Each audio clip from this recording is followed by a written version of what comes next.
fast-paced lives, we often forget our connection to nature's wisdom.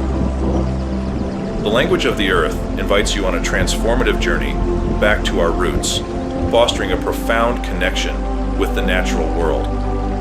This insightful course delves into the cultivation of a vital communication with nature, a cornerstone for both our personal well-being and the health of our planet.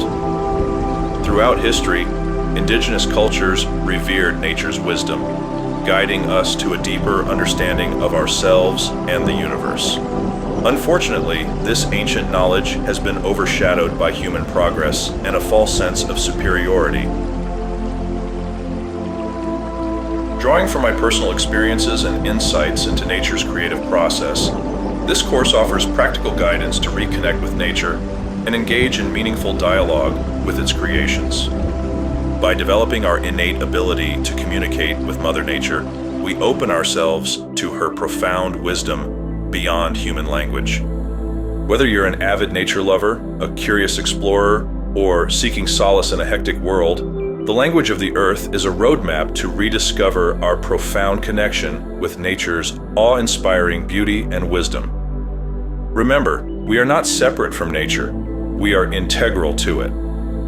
By learning to communicate with her, we unlock the secrets to our well-being, gain appreciation for life's delicate balance, and become stewards of a world in need of our care. As we turn the page, let us step into a world where the language of the earth awaits our senses, ready to share its deep wisdom and timeless guidance. Before we commence, it's important to highlight a key aspect. As you delve into the lectures of this course, you'll encounter numerous allusions to the universe's creative process, the pivotal cores propelling it, and the resultant patterns oriented around their centers. While it's not a prerequisite to grasp the intricacies of nature's creative process in order to navigate through this course, I urge you to acquaint yourself with the fundamental concepts. This will undoubtedly enhance the richness and informativeness of your journey throughout. For a foundational understanding, please visit my Centerlife.center website or take my sister course, Nature Path, to jumpstart your exploration.